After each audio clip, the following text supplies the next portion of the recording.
नमस्कार। हम आगरा ब्रज वाणी के ब्रज विजन के प्रोग्राम में फिर से एक बार आपका स्वागत है।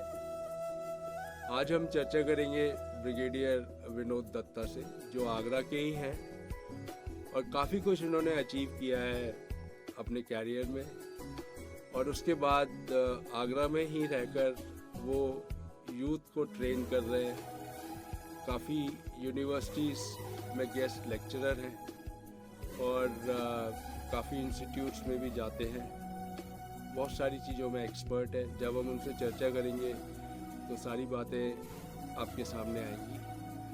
ब्रिगेडियर दत्ता, आपका स्वागत है। आप आगरा के ही हैं और आपका कॉलेज बहुत famous college, saint John's college, तो क्योंकि आपके फादर फौज में थे और आप पूरे हिंदुस्तान में घूमे होंगे, पर आपने आगरा के सेंट जॉन्स कॉलेज में पढ़ने का क्यों ये निर्णय लिया? क्योंकि आपके पास बहुत सारी अपॉर्चुनिटीज़ थी। Anil, thank you very much. पहले तो मैं शुक्रिया अदा करूंगा कि आपने मुझे ये मौका दिया कि यहाँ के लोगों से बातचीत की जाए। और रेडियो एक ऐसा माध्यम बन चुका है जो बिल्कुल ग्रामीण अंचल तक जाता है और अधिकांश भारत गाँव में रहता है, तो ये हमारा फ़र्ज़ बनता है कि हम उनको ये मैसेज दें। रही बात सेंट जॉन्स कॉलेज की, आपने ख़ुद बताया है कि सेंट जॉन्स कॉलेज उस ज़माने में इंडिया के 10 बेहतरीन कॉलेजेस में इसकी गिनती होती थी और हर एक छात्र का ये, और ख़ासकर जो वेस्टर्न यूपी है, जो नॉर्दर्न इंडिया का, जो नॉर्थ के मैं तो कहूँगा साउथ से भी काफ़ी पॉपुलर था, तो हर बच्चे की इच्छा होती थी कि उसको एडमिशन इस कॉलेज में मिले और उसकी प्रक्रिया बड़ी लंबी होती थी। और मुझे आज ये कहते हुए कोई वो नहीं है, हालांकि मेरा एकेडमिक परफॉर्मेंस बड़ा अच्छा था, फिर भी मैं डॉक्टर आर सी शर्मा के पास गया। मैंने कहा, सर आपकी ब्लेसिंग ज़रूरत पड़ेगी to get admission in this college. और उन्होंने, मुझे याद है, मुझे कहा था कि everything is being done on the merit and I am sure you will find a place in this prestigious college. आपने बहुत अच्छा पॉइंट रेस किया कि मेरिट पे सेंट जॉन्स कॉलेज में एडमिशन होता था और शायद अभी भी वही हो, मैं ये मानता हूँ। आपका जो ताल्लुक़ है वो आगरा में एक जगह है फतेहाबाद, और उसमें एक पलिया गांव है जहाँ से आपका मतलब रूट्स गए हैं आपकी। तो आपके फादर फौज में थे and I think he was the first person to come out of Fatehabad. तो आपने फौज, ऑब्वियस था आप फौज में जाते, तो आप थोड़ा जानकारी देंगे कि जब आप सेंट जॉन्स में पढ़ रहे थे तो आपको कैसे विचार आया कि कैसे फौज में जाया जाए? आपके पास उस समय, अगर मैं देखता हूँ तो सेंट जॉन्स कॉलेज में उस समय बहुत सारे जो स्टूडेंट्स होते थे वो सिविल सर्विसेज की ज़्यादा तैयारी करते थे।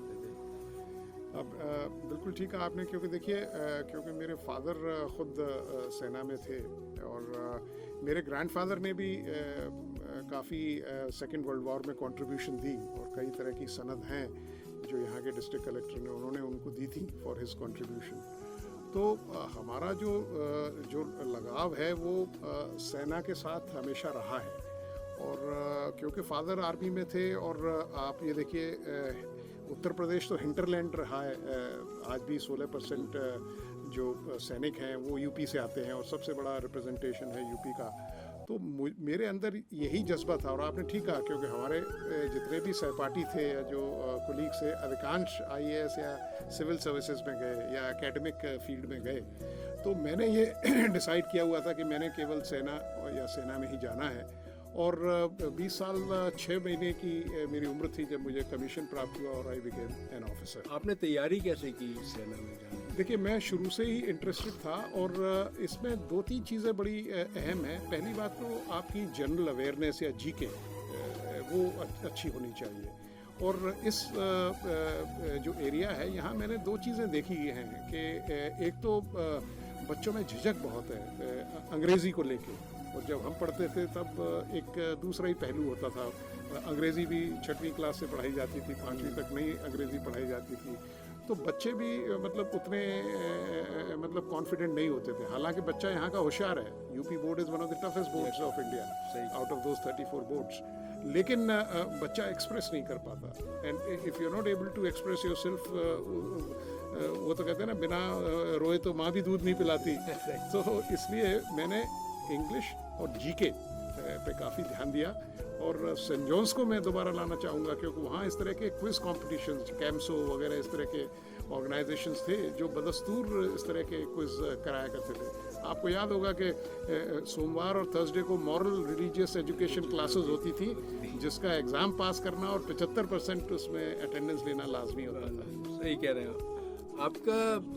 आपके परिवार का एक लिम्का बुक ऑफ रिकॉर्ड भी है, उसके बारे में थोड़ा आप बताएं चर्चा से, क्योंकि आपके father general Dutta was very popular in Agra and he started a career navigators career, जो बच्चों को ट्रेन किया करते थे कि वो फौज में जाए। पर आप लिम्का बुक ऑफ रिकॉर्ड्स ये कैसे बना, मतलब इसका क्या था? क्योंकि ये मैंने जब आपका डिटेल पढ़ा तो बहुत सरप्राइजिंग था, क्योंकि जिस तरीके की हमारी सोशल बैकग्राउंड है उसमें फ़ौज में जाने के लिए ज़्यादा एक बच्चा चला गया तो ठीक है, पर बाकी जो बच्चे होते हैं वो फ़ौज के लिए प्रमोट नहीं करते, लेकिन यहाँ तो पूरा परिवार फौज में। जी देखिए, हमारे परिवार एक सिंगुलर ऑनर रखता है कि हमारे यहाँ जितने मेल मेंबर्स थे, और ये इंडिया में तो रिकॉर्ड है ही और शायद वर्ल्ड में भी हो, कि जितने मेल मेंबर्स थे वो सेना में अधिकारी थे, और जितनी लड़कियां थी या तो वो खुद सेना में अधिकारी थी या सैन्य अधिकारियों से उनके विवाह हुए थे। तो हम तो ये कहा करते थे कि साहब अगर हमारा खून भी आप निकाल के देखेंगे तो हरे रंग का ही निकलेगा, शायद लाल ना निकले। तो ये एक सिंगुलर ऑनर है जिसमें सारे बच्चों के अंदर वो जुनून और जज्बा था कि भाई देश की सेवा की जाए। और एक समय पे हमारे यहाँ करीब 17 सर्विंग आर्मी ऑफिसर्स थे एक टाइम पे, जिन्होंने अपनी सेवाएं देश के लिए दी। और लिम्का बुक ऑफ रिकॉर्ड 2004 का जो वर्जन है उसमें ये दर्ज है, और बड़े गर्व, गौरव और सम्मान की बात है हमारी फैमिली के लिए। और उसी प्रथा को, जैसा आपने कहा, ये कैरियर नेविगेटर्स है, ये मेरे फादर ने शुरू की थी। पहले तो उन्होंने इसका निःशुल्क शुरू किया था, लेकिन अक्सर देखा जाता है कि कोई चीज़ अगर फ्री में मिलती है तो हम उसको उतनी इम्पोर्टेंस या उसको उतनी अहमियत नहीं देते हैं। तो फिर उन्होंने इंफ्रास्ट्रक्चर और उसके नाम से बड़ी नॉमिनल फ़ीस से इसको आगे बढ़ाया, जिससे लोगों का भी इंटरेस्ट रहे और लोगों को मार्गदर्शन मिलता रहे। नहीं, आप परिवार के बारे में, जैसे आपके ब्रदर भी फौज में हैं, वो किस, जैसे आप सेना के ऑर्डिनेंस कोर से हैं जी, तो मेरे को लगता है कि जब आपका रिकॉर्ड है तो सेना के सारे कोर में आपके परिवार। बिल्कुल, मेरे पिताजी रेजिमेंट ऑफ आर्टिलरी में थे। उन्होंने सन 62, 65, 71 और कारगिल युद्ध में तो हम दोनों साथ ही थे। हालांकि वो बतौर मेजर जनरल थे और मैं मेजर था। तो मतलब वो थे। दूसरे मेरे चाचा हैं, वो भी रेजिमेंट ऑफ आर्टिलरी में थे। कुछ लोग इंजीनियर्स में रहे हैं, कुछ इन्फेंट्री में हैं, और इस तरह से हर EME में रिप्रेजेंटेशन है। तो आप तो घर में ही आपका रीयूनियन हो जाता होगा। आप फौज में ऑर्डिनेंस में रहे, उसके बाद और भी आपने असाइनमेंट किए NCC का। तो थोड़ा NCC बहुत जनरल जो यूथ है उसके लिए बड़ा इंटरेस्टिंग सब्जेक्ट है, इंटरेस्टिंग टॉपिक है। लोग NCC ज्वाइन करना चाहते हैं, तो उसके एक्सपीरियंसेस आप अगर शेयर करेंगे तो हमारे दर्शक को लाभान्वित होंगे। देखिए, NCC एक बहुत पुराना ऑर्गेनाइजेशन है। सन 48 में इसकी नींव रखी गई थी कुजरू कमेटी के द्वारा, और ये देखा गया था कि इसको बतौर सेकंड लाइन ऑफ डिफेंस तैयार किया जाए, क्योंकि सन 62 में जो हमारी शिकस्त हुई थी चीन के हाथों, वो एक बहुत बड़ा ड्राइविंग फोर्स था। और NCC में अक्सर मैंने, क्योंकि मैं खुद NCC कैडेट रहा हूँ और NCC कमांडर भी रहा हूँ, मैं ग्रुप कमांड किया है मैंने, तो ये एक ऐसा ऑर्गेनाइजेशन है जो बच्चों को अंदर एक, और उसका मोटो भी है अनुशासन और एकता, डिसिप्लिन एंड यूनिटी। तो आज सबसे बड़ा largest tri service organisation, uniformed organisation अगर इंडिया में है तो वो NCC है। और माननीय मोदी जी की भी ये अब उनके प्रयास हैं कि इसको और करीब 25 लाख तक इसकी स्ट्रेंथ बढ़ाई जाए। तो ये एक ऐसा ऑर्गेनाइजेशन है, देखिए भारत में सबसे बड़ी समस्या पॉपुलेशन की, अपॉर्चुनिटीज़ की। 1,20,00,000 बच्चा हर साल जॉब की लाइन में खड़ा हो जाता है। अगर आपके पास NCCC सर्टिफिकेट है और B ग्रेड है तो आप रिटन एग्ज़ाम नहीं दे, मतलब आपको एक्सक्यूज़ है। अगर आप देखें 3-3.5 लाख बच्चा CDS में अपीयर होता है, तो अगर आप 3-3.5 लाख बच्चों से आगे आप निकल जाते हैं, एक स्टेप, एक हर्डल क्लियर कर लेते हैं, तो यकीनन ये एक it is not a waste, it is invest. या इट इज़ अ इन्वेस्टमेंट, क्योंकि जो मेरी जानकारी है उसमें ये है कि इवन जो नए स्कूल कॉलेजेस खुलते हैं वो बहुत एग्रेसिवली NCC को अप्रोच करते हैं और कहते हैं कि आप हमको अटैच करिए, बिकॉज इससे उनके स्कूल का, उनके बच्चों का जो डिसिप्लिन है वो सारा चीज़ें होता है। Really NCC is doing well. मैं आपसे जानना चाहूँगा कि जो क्या फ़ौज बहुत पढ़ने के लिए प्रेरित करती है या आपका अपना इंटरेस्ट था कि आप पढ़ें, उसके बारे में थोड़ा आप बताएं, क्योंकि आपने डबल मास्टर्स किया हुआ है, आपने MPhil भी की है और आपने PhD भी की है, and you have done PhD and masters in very important subject, that is management you have done. आपने लीगल भी आपने किया हुआ है, and you have served in the best supply chain organization which practice the best supply chain in the world, I would say। और जो आपका जबलपुर में कॉलेज है मटेरियल्स मैनेजमेंट का, which is suppose to be the best, तो उस पर थोड़ी हमको जानकारी अगर आप दें विस्तार के साथ। तो क्योंकि सप्लाई चेन मैनेजमेंट अगर हम फौज में नहीं हैं और हम अपनी ज़िंदगी में भी हैं, तो supply chain management plays a very important role. और आप मैंने आपके वीडियोस भी देखे हैं जो आप all over the country you express, और उसका जो नेशनलिज्म के साथ जो आप कहते हैं उसके बारे में ज़रा। देखिए आर्मी एक ऐसा ऑर्गेनाइजेशन है, अनिल, आपको पता है कि अगर इवन इफ IAS या IPS के लिए भी इंटरव्यू के लिए जाते हैं तो आपका 1 घंटे का इंटरव्यू होता है और आप सेलेक्ट आपकी परफॉर्मेंस के हिसाब से हो जाते हैं। आर्मी एक ऐसा ऑर्गेनाइजेशन है जहां आपको इतने फिल्टर्स लगाए जाते हैं कि रिटन होता है, उसके बाद SSB जो इंटरव्यू होता है वो 5 दिन का होता है, और वहाँ बिल्कुल आपकी 15 जो ऑफिसर लाइक क्वालिटीज़ हैं उनको देखा जाता है। अब जैसे मैं अभी हम आपसे आधे घंटे बात कर रहे हैं तो आपको ये लगेगा कि हाँ यार अनिल कहेगा वो विनोद दत्ता जैसा तो कोई आदमी नहीं है, लेकिन जिस दिन मैं 5 दिन आपके घर में आके रहूँगा, आपके साथ रहूँगा, तो आप बताएंगे कि यार there is no bigger clown than him, क्योंकि आप हर पहलू को जांच लेंगे जो एक अच्छा ऑफिसर बनने के लिए उसमें जो क्वालिटीज़ हैं वो होनी चाहिए। तो ये अच्छा, उसमें देखिए जो सिलेक्शन का बेसिस है वो हमारा होता है, बड़ा एज ओल्ड वैदिक सिस्टम है, मनसा वाचा कर्मणा। साइकोलॉजिस्ट आपका क्या मन में है वो चेक करता है। आपका ग्रुप टेस्टिंग ऑफिसर आपकी जो ग्रुप में एक्टिविटीज़ या टीम बिल्डिंग जो आपका नेचर है उसको चेक करता है, और इंटरव्यूइंग ऑफिसर आपके कम्युनिकेशन स्किल्स और आपकी इंटेलिजेंस लेवल चेक करता है। तो ये बड़ा साइंटिफिक और बड़ा प्रूवन सिस्टम है। रही बात, क्योंकि सेना में आपको 360 डिग्री आपकी पर्सनालिटी को उभारा जाता है, क्योंकि देखिए वहाँ जब जैसे ही पहली गोली चलती है तो आपकी सारी प्लानिंग चौपट हो जाती है। तो वहाँ चाहिए उनको कि जो विषम स्थितियों में डिसीजन ले सके, जो अपने ट्रुप्स को लीड कर सके, क्योंकि जब आप किसी ग्रुप को लड़ने के लिए और मौत के मुंह में उसको इनवाइट करते हैं तो आपके अंदर वो क्वालिटीज़ होनी चाहिए, वो जज्बा होना चाहिए, वो ट्रस्ट होना चाहिए कि ट्रुप्स आपको फॉलो करें। तो इस चीज़ को बरकरार रखने के लिए आर्मी आपको काफ़ी अपॉर्चुनिटीज़ देती है।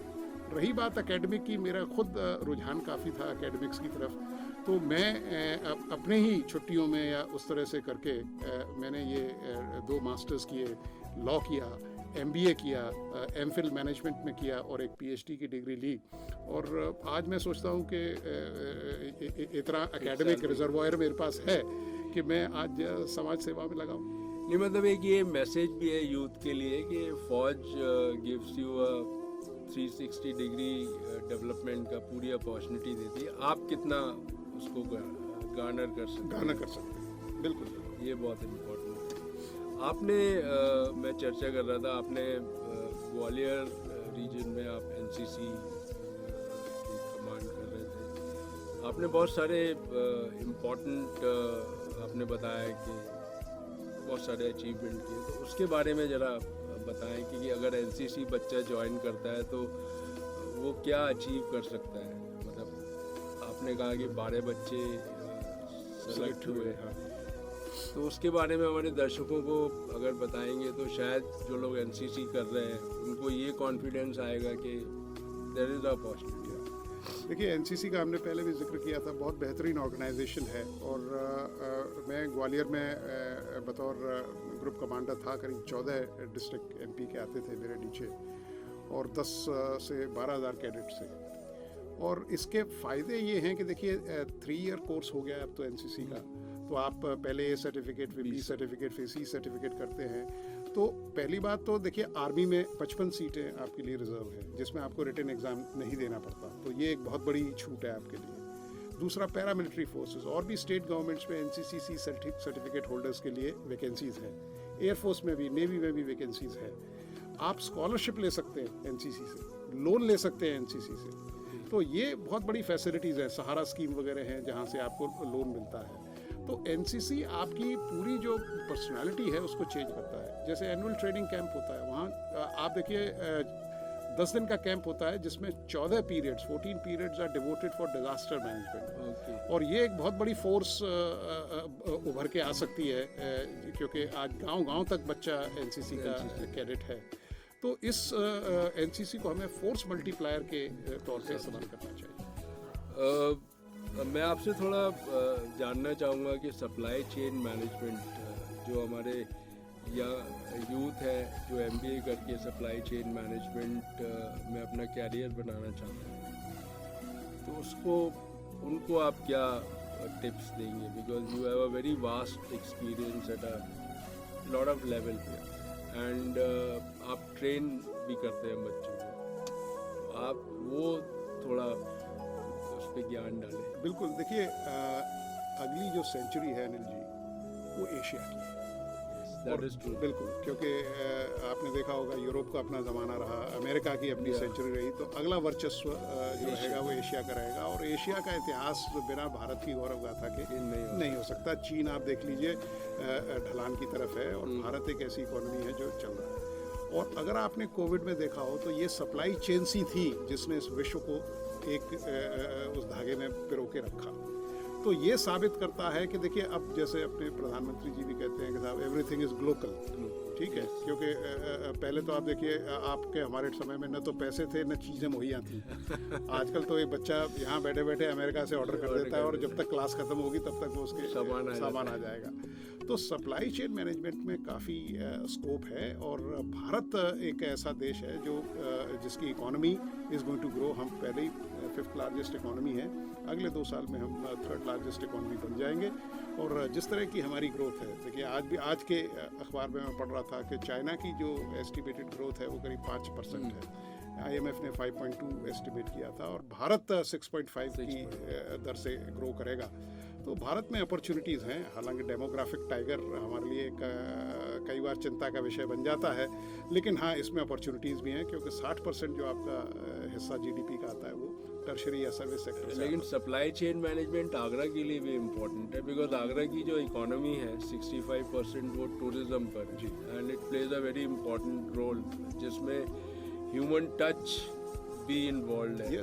और आप HR, क्योंकि आपने ह्यूज ट्रूप्स को भी मैनेज किया है, तो आप अपने वो एक्सपीरियंस बताइए कि HR में आपके क्या एक्सपीरियंस थे, और जो यूथ है उसके लिए क्या डायरेक्शंस होने चाहिए या क्या पॉइंट्स होने चाहिए जब वो अपना कैरियर HR में बनाए, तो what points he should look at? देखिए, भारत में करीब 40 लाख के करीब सेंट्रल जॉब्स हैं, और जो दूसरा सेक्टर है, अब जैसे आपने खुद ही जिक्र किया कि आगरा टूरिस्ट कैपिटल है इंडिया की, इसमें कोई शक नहीं है। और जिस तरह से लोगों का फुटफॉल है यहाँ, तो हमें ये जो सर्विस सेक्टर है इसमें क्वालिटी और क्वांटिटी दोनों पे जोर देना पड़ेगा। क्योंकि एक बड़ी पुरानी कहावत है जिसमें कहते हैं ना कि मेन स्पीक, मैनिक्विन्स डोंट। तो लोग जब आते हैं, if they are satisfied they will tell 10 other people. So we have to increase the quality. We have to increase our supply chain links which are there, and provide a quality stay, a quality visit to these tourist places, rather than getting involved in those shortcuts and frivolous activities. आपके experience को देखते हुए क्या Agra administration या tourism department ने कभी आपसे कुछ एडवाइस या कुछ? और मेरी उनके यही एडवाइस है कि इसको बिल्कुल एक रेगुलेटेड तरीके से इसको करना चाहिए, जिससे टूरिस्ट को कोई परेशानी नहीं हो। अब जैसे ताजमहल ही आप देखिए कि अब उसके एंट्री पॉइंट्स है, फुटफॉल इतना हो रहा है, have more entry points. You see why have from sunrise to sunset, because जो बंदा आए देखता हुआ चला जाए।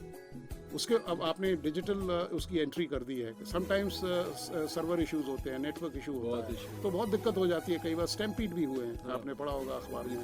तो इस चीज़ को वो करते हुए, क्योंकि कई बार टूरिस्ट इतना परेशान हो जाता है, और सबसे बड़ी प्रॉब्लम इंडिया में आगरा में है weather itself is a challenge.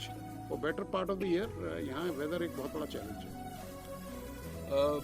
Brigadier साहब, आपने फॉरेन असाइनमेंट भी किया है और भूटान गवर्नमेंट के आप एडवाइजर थे। What was your role in Bhutan?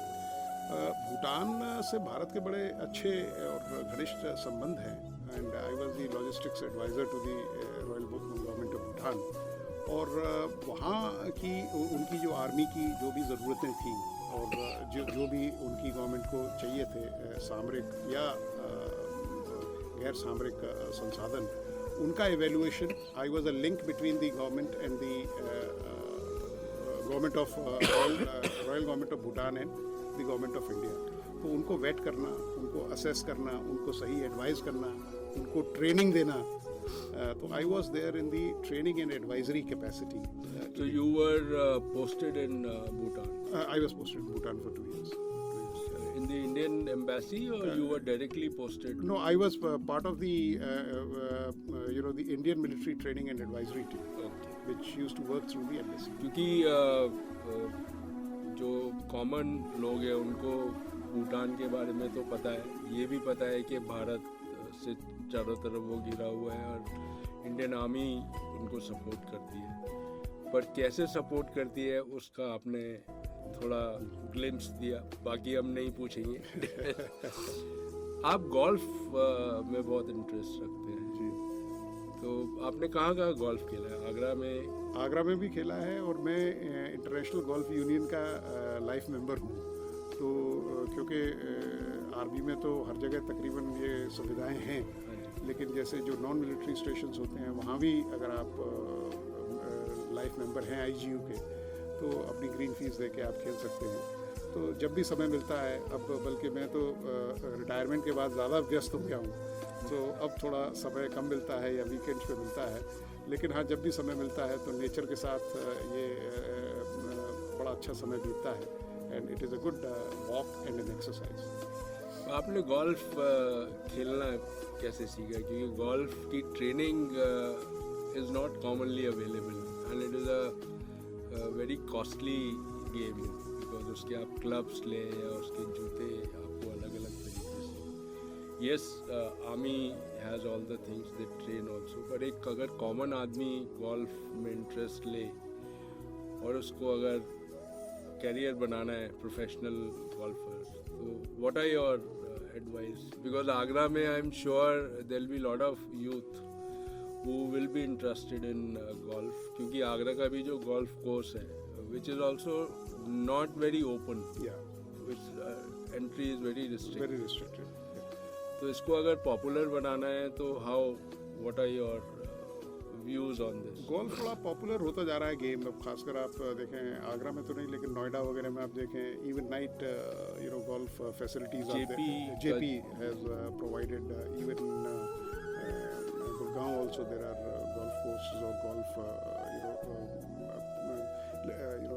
those greens are there. तो ये एक, क्योंकि मैं बचपन से ही अपने फादर को देखता था खेलते हुए, तो कई बार वो जैसे संडेज वगैरह को खेलते थे तो कैडी के तौर पे बोलते थे कि okay today you will be my caddie, तो हम कई बार उनकी ट्रॉली या बैग उठा लिया करते थे, तो वहाँ से मेरा इंटरेस्ट हुआ। इनिशियल कॉस्ट रहती है इस गेम में, लेकिन ये है कि अगर आपने इक्विपमेंट ख़रीद दिया है देन उतना कोई ज़्यादा आजकल अफोर्डेबल प्राइसेस पे फैसिलिटीज़ अवेलेबल है, क्योंकि आप देखिए अब तो जो इंडिविजुअल पर कैपिटा इनकम है वो भी काफ़ी बढ़ गई है, करीब 1,75,000 रुपये हो गई है। तो और स्पोर्ट्स में काफ़ी फ्यूचर है और बड़ा पेइंग अगर जो प्रोफेशनल्स हैं वो अगर इसको अपनाना चाहते हैं तो उनके लिए स्काई इज़ द लिमिट। आप जो यूथ है आज का उसको डिफेंस सर्विसेज ज्वाइन करने के लिए क्या मैसेज देना चाहेंगे? बिकॉज हम पढ़ते हैं कि there is a shortage of officers और war is actually fought by the officers, or it is the brain which plans and which do it. तो वो मोटिवेट करने के लिए जो यूथ है उसको क्या, जैसे आपने अभी बताया कि बहुत सारी अपॉर्चुनिटीज़ मिलती हैं, तो थोड़ा आप लाइट मतलब आप एक दिशा ज्ञान करें कि अगर मैं या मेरा बेटा है या उसको मोटिवेट करना है तो वो कैसे फौज के लिए तैयारी करे और वाई शुड जॉइन। देखिए आर्मी का मोटो ये रहता है कि कैच देम यंग, क्योंकि आर्मी जो खासकर इंडियन आर्मी है वहाँ हमारा एम रहता है कि we should have a younger profile as far as the army is concern. तो हमारा मेन मकसद रहता है कि जब बच्चे 11th वगैरह में होते हैं तो तभी से हम उनको चैनलाइज करें। और एनडीए में भी आपने देखा होगा आर्मी एक ऐसा ऑर्गेनाइजेशन है जहां अगर क्वालिफिकेशन 12th है या ग्रेजुएशन है तो हम इवन फाइनल ईयर स्टूडेंट्स को अलाउ करते हैं to take up the exam, so that उनका एक भी दिन ज़ाया या वेस्ट ना हो। तो 400 वैकेंसीज एनडीए में है अब, तो गर्ल्स के लिए भी ये अपॉर्चुनिटीज़ खोल दी है और उनके लिए कोई फ़ीस भी नहीं है। और आप देखिए एक यही ऐसी सर्विस है जो करीब 1800 से 2000 तक ऑफिसर्स का इंटेक है पूरे साल में वेरियस एंट्रीज़ के द्वारा, और रेगुलर इसकी वैकेंसीज निकलती है। सिलेक्शन सिस्टम बड़ा फेयर है। और मैं तो यही कहूँगा यूथ को कि भाई आपको शुरू से ही अपनी जो ओवरऑल पर्सनालिटी है उसको निखारना होगा, because army is not looking for very intelligent और academicians. No, they are basically looking for people who can lead their troops by example. वो तभी कहते हैं कि you see any education can give you a good job, but army will give you a good life, which you can't get anywhere. बीच में advertisement भी आता है, gentleman. You are when you are working, then also you are a gentleman. Yeah. When you are out in the society, you are a gentleman. Radio साहब आपसे क्योंकि आप और मैं दोनों ब्रज के निवासी हैं और हम सबको बहुत प्रिय है ये एरिया, तो आप अगले 25 साल में ब्रज का कैसे विकास देखना चाहते हैं या आपका क्या इमेजिनेशन है? क्योंकि आप खुद कैरियर नेविगेटर के आप सीईओ हैं और आप बहुत जगह आप एज अ गेस्ट लेक्चर भी जाते हैं, तो हम आपसे जानना चाहेंगे कि ब्रज के विकास के लिए आपका क्या थॉट प्रोसेस है और उसको कैसे हम इम्प्लीमेंट करके हम अपने ब्रज को उस लेवल पे ला सके कि जहाँ जो यूथ है, हर आदमी तो फौज में नहीं जाएगा, लेकिन अच्छे लोग भी ब्रज में रुकें और रुकने के बाद तभी डेवलपमेंट होगा जब अच्छे। बिल्कुल। देखिए ये रीजन हमेशा सेंटर ऑफ अट्रैक्शन रहा है। अगर आप इतिहास में, और आपसे ज़्यादा इतिहास को कौन समझ सकता है, अगर देखें तो मुग़ल कालीन में भी ये मरकज़ था, कैपिटल थी, तो कल्चरल हेरिटेज या इस तरह का जो विकास था वो यहाँ देखा गया था। बीच में ब्रिटिश काल में थोड़ा सा अटेंशन डाइवर्ट हुई और वो कहते हैं ना कि ब्रज की रज में रज मिले और यमुना को नीर। तो ये एक ऐसा एरिया है जहाँ मतलब लीडरशिप है। आप ये देखिए इसकी सबसे बड़ी एडवांटेज है कनेक्टिविटी, दूसरी है प्रॉक्सिमिटी टू एनसीआर, अब तो ये एनसीआर में ही आ गया है, मतलब वो है। दूसरा लैंड बड़ी फर्टाइल है, एग्रो इंडस्ट्री भी में बच्चे बड़ा अच्छा कर सकते हैं, ठीक है। और ये एक देखिए टूरिस्ट डेस्टिनेशन तो है ही, इसको मेडिकल डेस्टिनेशन बनाया जा सकता है क्योंकि इंडिया में मेडिकल सस्ता है और रिलायबल है। तो काफ़ी मेडिकल टूरिज्म आ रही है, तो लोग दोनों चीज़ों को कंबाइन कर सकते हैं। तो ये सब सेक्टरों को यहाँ टैप करना पड़ेगा। और जो हमारी जैसे लेदर इंडस्ट्री है, लेकिन उसको हमें एक रोड मैप बनाना पड़ेगा, और उसके लिए चाहिए कि जो हमारा पॉलिटिकल नेतृत्व है या जो है वो सस्टेन्ड और स्ट्रेटेजिक विजन हो। वहाँ हमें उन कद्दावर नेताओं की ज़रूरत है जो उस चीज़ को स्टीयर कर सके। देखिए, पॉलिटिशियन और स्टेट्समैन में क्या फ़र्क है अनिल जी? पॉलिटिशियन जो है वो एक इलेक्शन टू इलेक्शन साइकिल को देखता है, स्टेट्समैन एक जनरेशन टू जनरेशन देखता है। तो हमें स्टेट्समैन की ज़रूरत है, पॉलिटिशियन। आपने ठीक कहा ब्रिगेडियर साहब, हमको स्टेट्समैन की ज़रूरत है। और हम लोग खुश नसीब हैं कि आपने रिटायरमेंट के बाद आगरा को चुना, और आप ज़रूर अपने लेवल पे कुछ ना कुछ ज़रूर कंट्रीब्यूट कर रहे होंगे, और हम चाहेंगे कि आप आगे भी कंट्रीब्यूट करें और हमारा ब्रज तरक्की करे, जो पास्ट ग्लोरी है वो। आपसे चर्चा करके हमको बहुत अच्छा लगा, आपने समय दिया, धन्यवाद। धन्यवाद। जय Hind. Thank you very much.